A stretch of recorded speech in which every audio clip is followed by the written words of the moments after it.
오늘이 구정 새해인 만큼 새롭게 시작하는 마음의 자세를 다시 한번 가다듬어야 할 것 같아서 오늘은 묵은 땅을 기경하라라는 제목으로 말씀을 전합니다. 오랫동안 농사를 짓지 않고 방치해둔 땅에는 잡초, 가시덤불, 찔레나무들이 한데 엉겨서 무성하게 자라고요.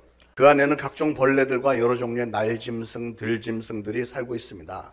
그런 땅에 다시 곡식을 심기 위해서는 땅을 다 갈아엎고 잡초, 가시덤불, 찔레 다 걷어내고 그 땅을 깨끗하게 정화를 시켜야 되죠. 그렇게 하고 나면 그 처치곤란한 쓰레기들이 어마어마하게 많이 나오는데 수작업으로는 도저히 감당이 되질 않으니까 결국은 중장비 기계들 막 불도저, 포크레인 가져다가 작업을 하는데 그런 걸 가리켜 기경이라고 그럽니다. 기경. 오늘 이 세상은 그렇게 방치되고 버려진 땅처럼 정말로 난장판이 되어버린 것 같지 않습니까?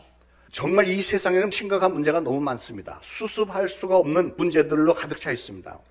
전 세계적으로 너무나 오랫동안 찌들은 부정부패, 한탕주의, 이기주의, 과소비, 낭비생활, 전염병, 전쟁, 기후변화, 생태계 파손, 천재지변 등등 어디 하나 병들지 않은 곳이 없는 것 같습니다. 점점 심각해지는 것 같습니다.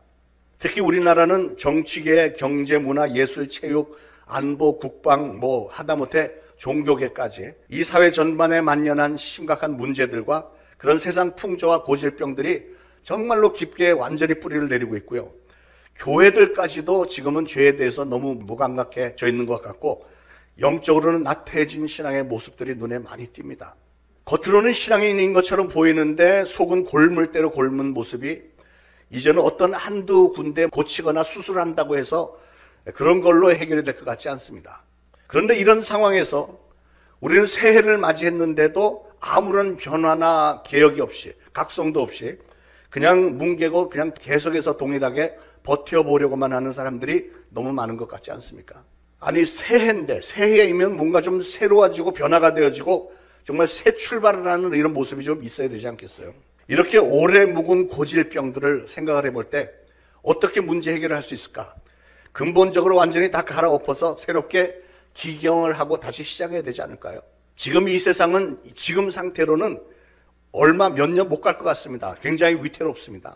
그러니까 누군가가 아니 우리 모두가 다 이런 거를 각성을 하고 문제점을 분명히 깨닫고 정말 우리가 희생하고 고통과 수고와 곤욕을 치를 각오를 하고 실제로 뼈를 깎는 노력을 하지 않는다면 이 세상은 회생할 기미가 보이질 않습니다. 특히 우리 신앙인들부터라도 영적인 부분부터라도 우리가 좀 전격적인 개혁이 필요한데요. 그런데 교회의 개혁은 아까 초두에 말씀드린 그런 내버려진 밭처럼 무슨 중장비를 동원해서 다 엎을 수가 없는 거죠. 왜냐하면 교회 문제의 대부분은 다 인간관계로 이렇게 얽혀있기 때문에 괜히 그렇게 엎었다가는 모두가 다 상처를 입죠. 그러니까 한 사람 한 사람 영혼을 소중하기 위해서 어떻게 쓰든지 한 사람이라도 다치지 않도록 각별히 조심스럽게 각 사람의 신앙의 변화와 성숙을 이루어내야 되기 때문에 그래서 교회 지도자들의 확고한 의지와 지도력과 그리고 모든 성도들의 공감이 필요하고요. 또 거기에 따른 엄청난 수고와 희생들이 필요하기 때문에 그래서 쉽지가 않은 겁니다. 그런데 참으로 감사한 사실은 이런 일에는 하나님이 개입을 해주신다는 사실이에요. 하나님은 이런 상황을 혁신적으로 해결하기 위해서 여러 가지 사건들을 허용하시는 경우가 많습니다. 이스라엘의 역사 가운데서도 늘 그래왔듯이요. 오늘날 코로나 바이러스, 우크라이나 전쟁, 전 세계 경제 파동, 천재지변들, 극단적인 이상 기후 변화들 이런 것들이 어쩌면 하나님께서 수술의 칼을 들이대신 건지도 모르겠습니다. 저는 개인적으로는 그렇다고 믿고 있습니다. 그렇기 때문에 이런 상황들이 우리의 신앙을 재정비하고 필요한 개혁을 일으킬 수 있는 절호의 기회라고 저는 생각을 합니다. 자, 오늘 하나님은 우리에게 너희의 묵은 땅을 기경하라 이렇게 말씀하십니다. 여기서 묵은 땅이라는 건 뭘까요? 묵은 땅. 묵은 땅은 길바닥이 아주 딱딱하게 굳어버린 땅 또는 돌멩이, 가시 이런 것들이 잔뜩 박혀서 씨를 뿌린다 해도 수확을 거둘 수 없는 땅을 가리켜 묵은 땅이라고 하죠. 영적으로는 예수 그리스도의 복음을 거부했기 때문에 거듭나지 못한 완악한 심령, 강팍한 심령 이런 걸 얘기를 하는 겁니다. 그게 바로 묵은 땅과 같은 심령입니다.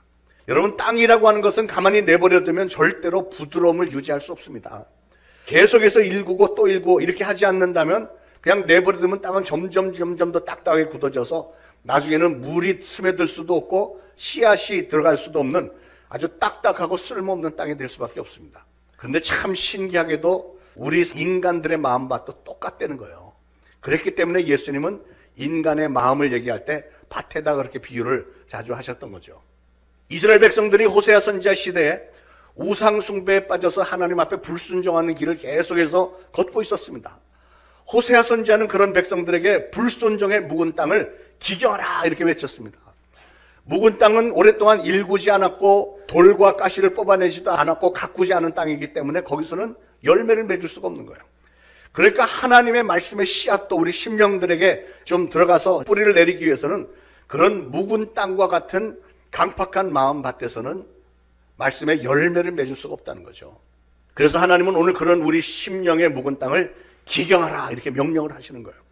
돌멩이들을 골라내고 가시들을 제거하고 기름진 흙이 되도록 우리 마음밭의 흙을 다 뒤집어 놓고 기경을 해서 말씀의 씨앗을 받을 준비를 하라는 것입니다. 사랑하는 여러분, 여러분은 스스로 어떻다고 생각을 하십니까?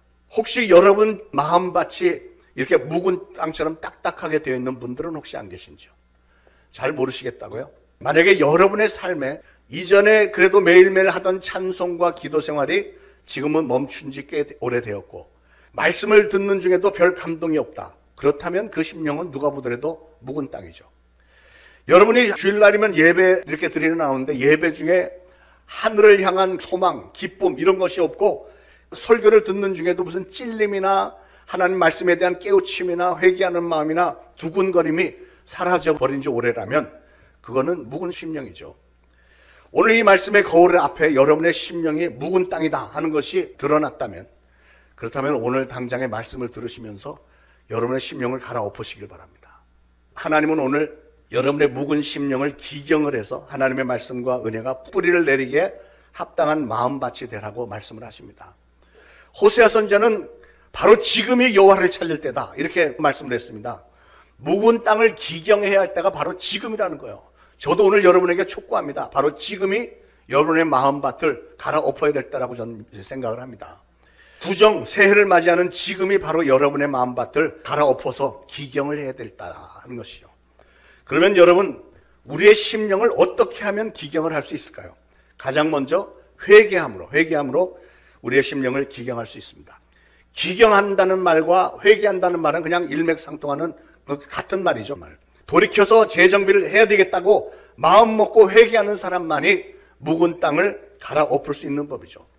고린도전서에서 사도 바울도 오라 지금은 은혜를 받을 만한 때요 구원의 날이로다 그랬습니다. 바로 지금이 은혜를 받고 회개를 해야 될 때라고 말이에요. 자, 그러면 우리는 어떻게 하면 회개할 수 있을까요? 묵은 땅을 기경하는 회개는 반드시 먼저 하나님의 말씀으로부터 시작이 돼야 됩니다. 하나님의 말씀. 하나님의 말씀은 우리가 갈아엎어야 할 것이 무엇인지를 가르쳐 주는 거예요.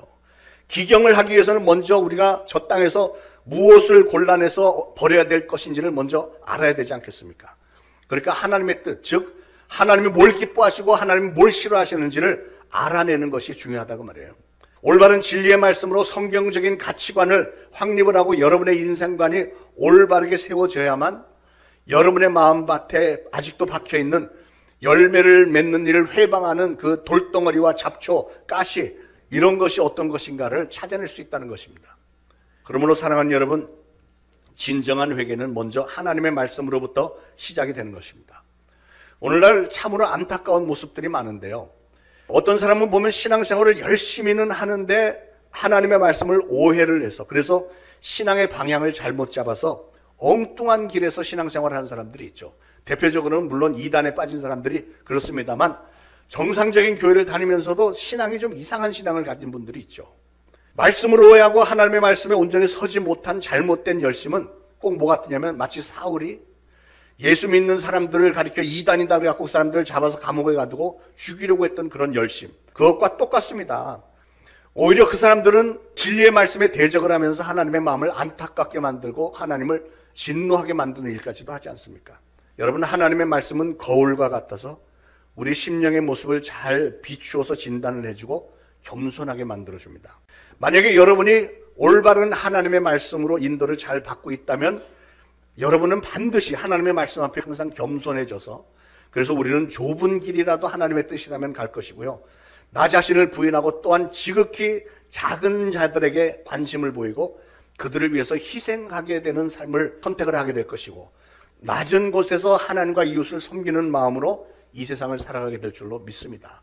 그게 말씀이 제대로 들어간 사람의 모습이라는 거예요. 반면에 하나님의 말씀의 인도를 잘못 받고 있다는 증거는 무엇일까요? 하나님의 말씀에 순종시키고자 하는 노력을 게을리하고 있으며, 섬기는 자리, 낮은 자리보다 저 세상의 성공에 더 많은 관심을 갖고 세상적인 욕망이 꺼질 줄 모르는 불꽃처럼 이 안에서 이글이글 타오르고 있는 그 사람, 그게 바로 하나님의 말씀의 인도를 잘 받지 못하고 있다는 증거이고, 그런 사람은 하늘의 보화를 쌓기보다는 이 땅에서 잘 먹고 잘 사는 일에만 집중해서 몰두하고 있고요, 자신의 명예나 물질의 바벨탑을 쌓고자 늘 애쓰는 사람입니다. 열심히 살기는 하는데 그러나 인생이 끝나는 지점에 가서는 후회할 수밖에 없는 그런 인생들이죠. 그런 사람에게 과연 힘이 없고 가난하고 헐벗은 사람, 장애인들이나 보아들이 눈에 들어오겠습니까? 진심으로 그 힘든 어려운 사람들을 사랑해주고 이해해주고자 돕고자 노력을 하겠습니까? 그렇기 때문에 우리는 하나님의 말씀을 잘 새겨서 들어야 되는 거죠. 그런데 여러분, 그렇게 말씀을 깨달은 것만으로는 여전히 부족합니다. 깨달은 바를 실천을 해야 되는 거예요. 아무리 말씀을 잘 깨달았어도 이 깨달은 말씀을 내가 삶에 적용을 시키지 않는다면 그 말씀은 오히려 역효과가 돼서 우리를 교만하게 만들 뿐이기 때문에 오히려 화가 될 수도 있습니다. 여러분, 회개가 되지 않고 말씀을 실천하지 않는다면 아무리 복음을 제대로 이해했고 깨달았다 한들 교만함으로 가득 차게 되고, 그건 마치 열매가 맺지 못하도록 이미 채워져 있는 돌짝밭과 가시밭 위에 커다란 바위를 하나 더 얹어놓는 그런 모습밖에는 되지 않는 거죠. 오늘 하나님 그런 잘못된 말씀의 지식들까지도 이제는 다 읽어내라, 가차없이 다 던져버리라, 이렇게 말씀하시는 겁니다. 그렇게 우리의 심령을 올바르게 다 읽어놓고 나면 오늘 본문에 보니까 마침내 하나님께서 임하셔서 공의를 비처럼 내려주시겠대요. 여러분, 하나님의 은혜의 비는 일구어진 심령에만 내리게 되어 있습니다. 여기서 마침내라는 단어에 유의하시기 바랍니다. 누구에게 마침내 하나님의 축복인 의의 비가 내리신다고 했죠? 그것은 묵은 땅을 기경하는 사람에게, 회개하고 마음의 모든 쓰레기들을 다 뒤집어 엎어버리는 그 사람에게 하나님의 의의 비가 임한다는 것입니다. 농부가 땅을 일군다면 씨앗을 심고 물을 주는 것처럼 우리의 심령이 일구어지면 하나님은 의의 비로 우리에게 부어주시는데, 그래서 여러분의 심령에 마침내는 기쁜 함성이 터져나오기를 원하신다면 오늘 여러분이 해야 할 일은 여러분의 묵은 심령의 밭을 확실하게 일구시기를 축원을 드립니다. 여러분, 우리가 알아야 하는 중요한 영적 진리가 오늘 이 말씀 안에 들어있습니다. 사도행전 2장에 베드로가 성령 충만해서 설교를 했더니 듣는 모든 회중들이 형제들아 우리가 어찌할꼬 하면서 막 가슴을 뜯으면서 어찌할 바를 몰랐습니다. 그때 베드로는 회개하고 주 예수를 믿으라, 이렇게 말씀했습니다. 회개하고 주 예수를 믿으라. 무슨 말씀일까요? 이거를 오늘 본문 말씀에 적용을 시켜보면 나 자신이 죄인임을 깨닫고, 그래서 묵은 땅을 기경을 하고, 다시 말해서 모든 죄를 다 회개를 하고 영원한 생명의 근원이신 예수 그리스도를 나의 주님으로 영접하라, 그 얘기죠. 자, 세례요한도 외쳤습니다. 세례요한이 뭐라고 외쳤죠?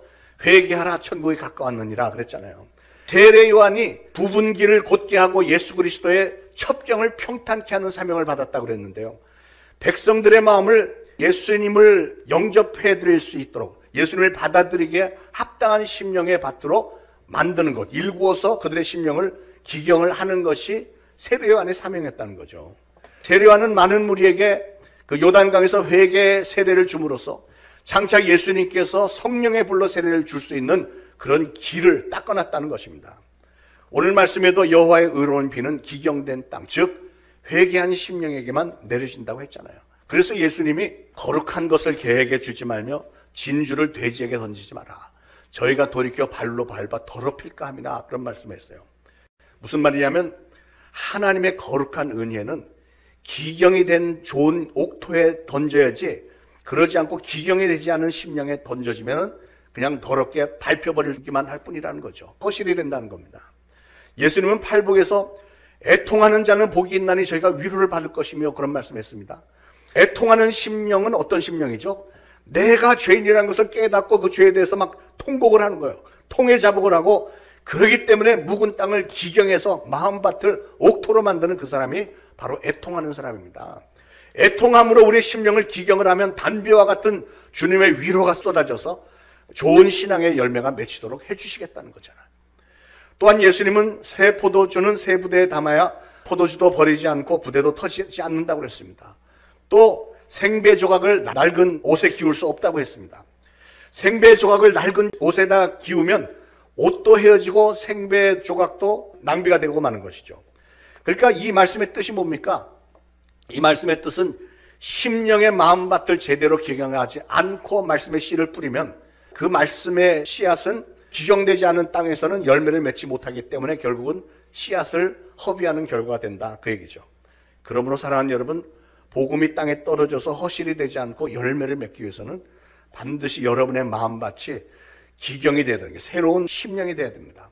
여러분, 예수님이 그토록 새술은 새 부대라고 외쳤지만 오늘날 성도들이 보면, 세상 사람들은 말할 것도 없지만 성도들도 보면 이렇게 새해가 되었는데도 불구하고 여전히 헌 부대에다가 그냥 새 포도주를 담으니까 새 포도주가 들어와서 막 반려가 될 때 부글부글하면서 결국은 가죽 부대가 터져버리잖아요.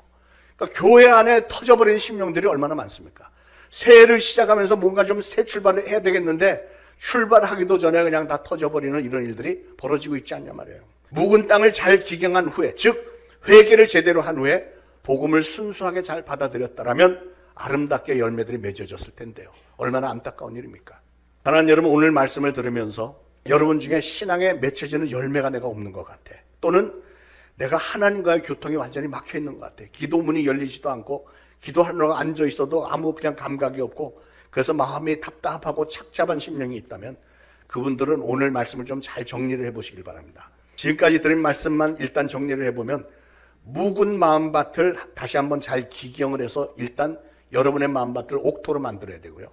회개를 제대로 한 후에 말씀의 씨앗을 심고 그 후에 하나님께서 부어주시는 위로와 공의의 비를 흠뻑 받아서 귀한 열매들을 많이 맺는 성도님들이 되시기를 축원을 드립니다. 자, 그러면 우리는 무슨 씨를 심고 무슨 열매를 거둬야 될까? 12절 오늘 본문에 보니까 제일 처음에 너희가 자기를 위하여 공의를 심고 인애를 거두라 그랬잖아요. 너희가 자기를 위해서 공의를 심고, 그러니까 의의 씨를 심고 인애를 거두라. 즉 사람을 사랑하는 긍휼의 열매를 거둬라, 그 말입니다. 그러니까 사랑하는 여러분, 우리는 의의 씨앗을 심어야 됩니다. 의의 씨앗을 심지 않고서야 우리가 무슨 좋은 열매를 기대할 수 있겠습니까? 그러면 의를 심는다는 건 뭡니까? 의를 심는다는 것은 신명기 6장 18절에 여호와께서 보시기에 정직하고 선량한 일을 행하라 그랬어요. 그러므로 우리는 하나님을 믿고 따르는 성도들로서 죄악의 묵은 땅을 다 갈아엎고 그 다음에 정직하고 선량한 의를 심는 성도님들이 되시길 바랍니다. 그리고 성실함을 심어야 됩니다. 성실. 오늘날 현대인들을 보면 주인의식이 많이 결여돼 버린 것 같습니다. 책임감이 없는 것 같아요. 나라를 망쳐놓고도 책임감이 없고, 기업을 망쳐놓아도 책임감이 없고, 가정을 망쳐놓고 자녀들을 다 망쳐놓고도 내가 잘못한 것이 아니고 하나님이나 원망하고 막 이런 분위기들 너무나 많지 않습니까? 시편 32편 23절에는 여호와께서 성실한 자를 보호하시고 교만히 행하는 자에게 엄중히 갚으시니라 그랬고요. 데살로니가후서 3장 10절에는 누구든지 일하기 싫어하거든 먹지도 말라 그랬어요. 그러니까 하나님의 사람은 자기의 맡은 바 직분에 대해서 책임을 가지고 성실하게 모든 것을 해야 된다는 거예요. 우리 기독교인들의 특징 자랑 중에 하나는 그거잖아요. 책임감.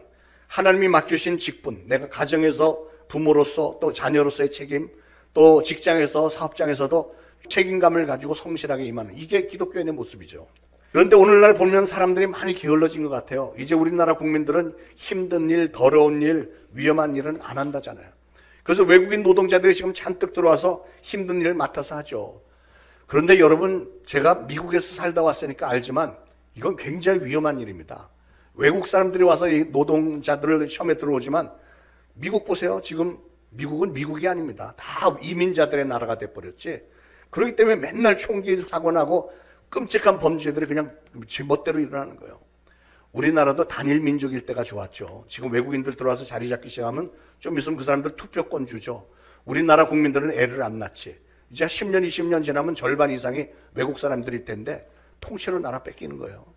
우리나라의 주체성이나 이런 게 싹 다 사라지고 이제 외국 사람들 와서 자기들 원하는 대로 멋대로 다 하는 나라가 될, 저는 다 보이는데요. 왜냐하면 미국에서 다 보고 왔으니까.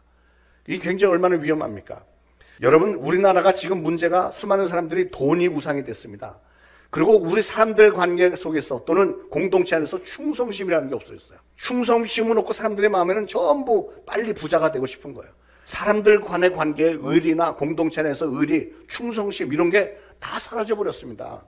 나라를 사랑한다면 나라에 대한 충성심이 있어야 되고, 회사를 사랑하면 회사에 대한 충성심, 가정을 사랑하면 가정에 대한 충성심, 가족들을 사랑하고 교회에 대한 충성심, 하나님에 대한 충성심, 이런 충성심이 좀 있어야 되겠는데 그런 것들은 어디론가 다 사라져버리고 그냥 빨리빨리 부귀 영화, 공명만 얻으려고 혈안이 되어 있는 모습이 얼마나 슬픈지 모르겠습니다. 우리나라가 어떻게 하다가 이렇게 됐는지 모르겠습니다. 우리나라 원래 안 그랬습니다. 근데 지난 한 20, 30년 동안에 너무 급속도로 나라가 바뀌어버린 것 같아요. 왜 그런가 저 나름대로 생각을 해보니까 그거는 정신적, 영적인 자원이 없이 그냥 물질적인 번영만 위해서 그동안 살아온 거예요. 우리가 7, 80년 전에 원체 가난했으니까 우리도 한번 잘 살아보세요.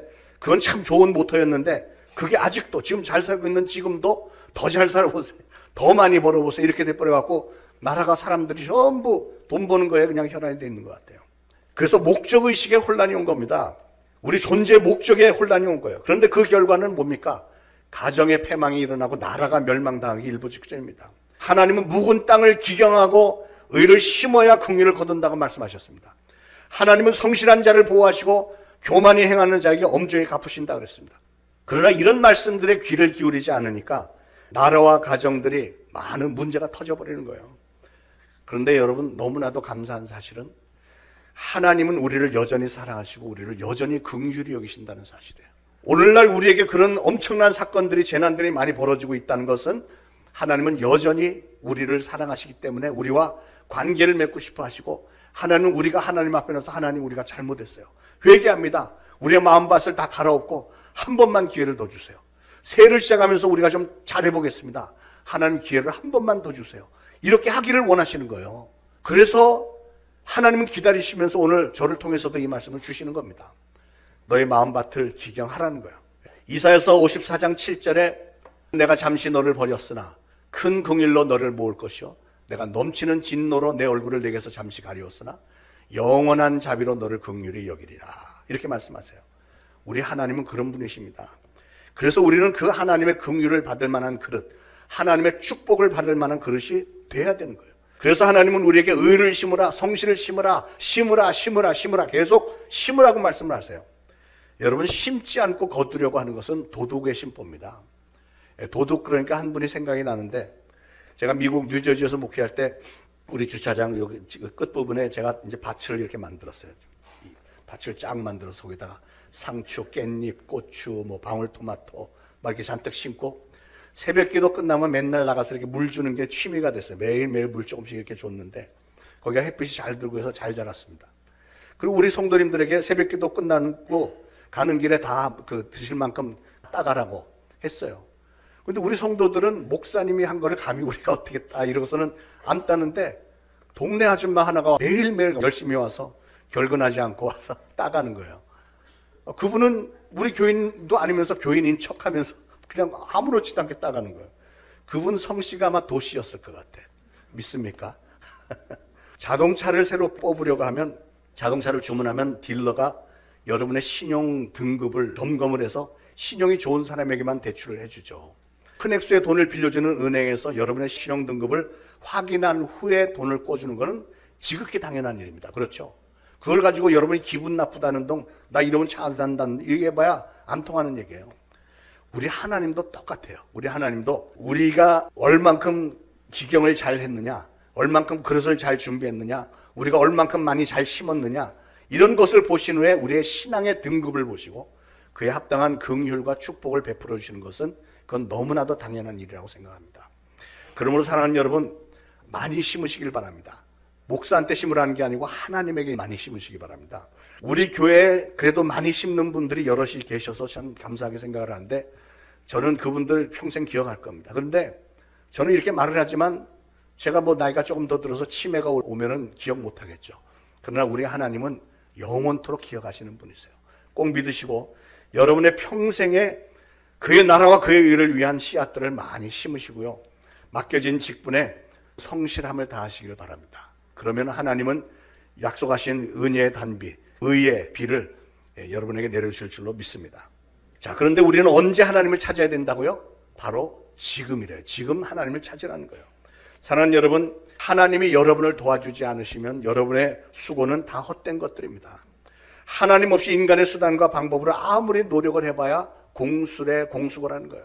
그래서 시편 127편 1절에는 여호와께서 집을 세우지 아니하시면 세우는 자의 수고가 헛되며 여호와께서 성을 지키지 아니하시면 파수꾼의 경성함이 허사로다 그랬습니다. 그러므로 우리는 하나님을 찾아야 하는데 언제? 새해를 시작하는 지금 구정주일 바로 지금이 바로 하나님을 찾아야 될 때라는 거예요. 어린아이가 엄마를 찾듯이 우리는 하나님 앞에 나서 하나님 부르짖으면서 마음의 밭을 다 갈아엎으면서 회개하고 묵은 땅을 기경을 하고 밭을 준비를 해야 되는 겁니다. 시편 50편 25절에는 환난 날에 나를 부르라 내가 너를 건지리니 내가 나를 영화롭게 하리로다 이랬습니다. 우리는 하나님 앞에 나와서 기도할 때 이렇게 기도해야 됩니다. 하나님, 우리를 도우셔서 이제는 우리도 하나님의 의를 심을 수 있게 도와주세요. 하나님이 저희들에게 명하시는 대로 정직하고 성실하고 근면하고 충성스러운 마음을 심도록 하나님 도와주세요. 이렇게 기도하시기 바랍니다. 이런 변화가 있어야만 우리 한 사람 한 사람이 영적으로 살고 교회가 살고 우리 나라가 살 수 있는 거예요. 사랑하는 여러분, 강팍하고 메마른 심령에는 아무리 좋은 말씀과 은혜가 떨어진다고 해도 열매 맺혀지지 않습니다. 예수님의 밭에 비유해서 4가지 종류의 밭이 나오는데 그 4가지 밭 종류에서 열매를 맺은 밭은 옥토 하나밖에 없습니다. 오로지 옥토여야만 열매를 맺을 수 있는 거예요. 그러므로 이제 새해에는 여러분 그런 옥토를 만들기 위해서 여러분의 심령을 날마다 기경하시길 바랍니다. 예수님께서 말씀하시길 누구든지 나를 따르려거든 자기 십자가를 지고 나를 따를지니라 이렇게 말씀하셨어요. 자기 십자가를 지고, 그러니까 우리가 맡은 부분, 책임, 다시 말해서 기경하는 일은 우리가 해야 된다는 거예요. 우리가 한번 땅을 엎었다고 해서 그게 영원토록 옥토로 남아있지 않습니다. 한번 엎었어도 계속 엎어야 되는 거예요. 계속 엎어줘야 부드럽게 열매를 맺을 수가 있는 것이죠. 사랑하는 여러분, 오늘 하나님으로부터 축복받을 수 있는 기가 막힌 비결을 저를 통해서 들으셨습니다. 이제 이 말씀을 여러분이 어떻게 소화를 시키느냐는 여러분 각자에게 달려 있습니다. 우리는 아골골짜기와도 같은 이 어려운 시기에 정말 한쪽에서는 눈물을 펑펑 쏟으면서 그러면서 우리 하나님 앞에 다시 나와서 회개하면서 잘못된 걸 다 파헤치고 엎어서 기경을 하고 회개하고 하나님 앞에서 이제는 긍휼히 여김을 받아서 마침내 하나님의 놀라운 축복을 얻어서 영혼이 잘되고 범사가 잘되고 강건하며 생명을 얻되 넘치게 얻는 새로운 민족으로 성도로 힘차게 새 출발을 잘 하심으로 하나님께서 예비해 놓으신 축복도 많이 받으시고 좋은 열매들을 많이 맺으시기를 예수 그리스도 이름으로 축원을 드립니다. 생명의